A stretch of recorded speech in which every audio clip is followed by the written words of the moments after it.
നിർബന്ധമുള്ള വ്യക്തിയാണ് ഞാനൊക്കെ.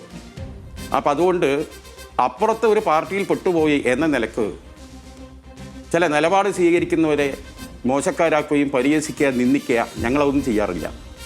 അപ്പുറത്തെ പാർട്ടി, എതിർ പാർട്ടിയിലുള്ളവരും നന്മ ചെയ്താൽ ആ നന്മയെ പിന്തുണയ്ക്കുക എന്നത് നിലവാരമുള്ള മനുഷ്യർക്ക് ചേർന്നതാണ്. അത്തരത്തിൽ സ്വരാജിൻ്റെ ഭാഗത്ത് നിന്ന് നമ്മൾ എടുക്കുന്നത് പോലെയുള്ള സമാന നിലപാടുകൾ സ്വരാജ് എടുക്കുമ്പോൾ ആ നമ്മുടെ നിലപാടുകളോട് സമാനതകളുള്ള നിലപാട് ഏത് കക്ഷിയിൽപ്പെട്ടവനെടുത്താലും അവരോടൊരു ബഹുമാനവും ഒരു ആദരവും ഉണ്ടാവും. അതാണ് എൻ്റെ ചർച്ചയിൽ ഞാൻ പറഞ്ഞത്. എന്നാൽ അതോടൊപ്പം സ്വരാജ് വിഭാവനം ചെയ്യുന്ന ഒരു രാഷ്ട്രീയമുണ്ട്. സ്വരാജ് സറണ്ടർ ചെയ്ത ഒരു പാർട്ടിയുണ്ട്.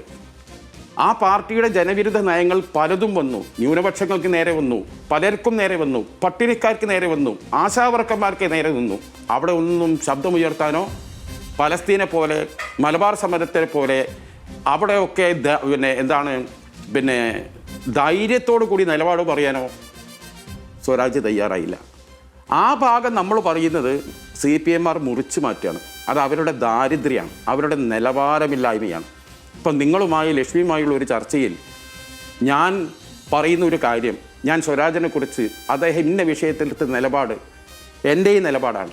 എൻ്റെ നിലപാട് അദ്ദേഹം സ്വീകരിക്കുമ്പോൾ ഞാൻ അദ്ദേഹത്തെ എതിർക്കാണോ വേണ്ടത്? ഞാൻ അദ്ദേഹത്തെ സ്വാഗതം ചെയ്യും.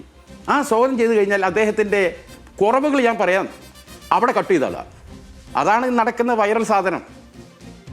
അതൊക്കെ അവരുടെ ദാരിദ്ര്യമാണ്. രണ്ടും കൊടുക്കാനുള്ള ചങ്കൂറ്റം കാണിക്കണം. അതല്ലേ വേണ്ടത്? ഇവിടെ എന്താണ് സ്വരാജിനെ സംബന്ധിച്ച് നമ്മൾ പറഞ്ഞത്? സ്വരാജ് നിലപാടുകൾ സ്വീകരിക്കുന്നവനാണ്, നല്ല ഭാഷയുള്ളവരാണ്. ഏതൊരു മനുഷ്യനും അദ്ദേഹത്തിൻ്റെ പ്രഭാഷണം കേട്ടിരിക്കും, സ്വാഭാവികമാണ്. എന്നാൽ അതേ സമയത്ത് അദ്ദേഹം ഒരു ദാർശനിക സാഹിത്യ ലോകത്താണ്. അദ്ദേഹം പുസ്തക വായന, എഴുത്ത്, അദ്ദേഹത്തിൻ്റെ ലോകം അതാണ് ഞാൻ P. ഗോവിന്ദപിള്ളയ്ക്ക് ശേഷം ധാരാളം വായിക്കുന്ന, നിലപാട് എഴുതുന്ന, പറയുന്നൊരു വ്യക്തിയാണ് സ്വരാജ് എന്ന് ഞാൻ പറഞ്ഞത്. അതോടൊപ്പം ഒരു ജനപ്രതിനിധിയാകാൻ ആ യോഗ്യത മുഴുവൻ പോരാ. ഞാൻ അതിലൊരു ഉദാഹരണമായി പറയുന്നുണ്ട്. ഈ സാഹിത്യകാരന്മാർ, ദാർശനികന്മാർ അവർ ദുരന്ത സ്ഥലത്ത് പോകാറില്ല. ഏതെങ്കിലും ഭൂകമ്പം നടന്ന സ്ഥലം വൈക്കം മുഹമ്മദ് സന്ദർശിക്കണോ? എവിടെയെങ്കിലും വെള്ളപ്പൊക്കം കരുതി സുകുമാര അഴീക്കോട് സന്ദർശിച്ചിട്ടുണ്ടോ? പോയി സന്ദർശിക്കാറുണ്ടോ?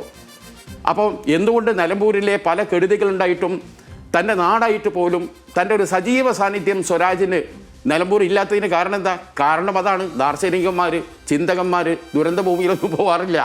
അവർ നിലപാടുകൾ പറയുകയും എഴുതുകയും ചെയ്യുള്ളൂ. അതുകൊണ്ട് തന്നെ സ്വരാജിനെ സംബന്ധിച്ചിടത്തോളം നിലമ്പൂരിൽ വിജയിക്കാൻ സാധിക്കില്ല. ഈ ആദർശം മാത്രം പോരാ, നിലമ്പൂരിനെ പഠിക്കണം.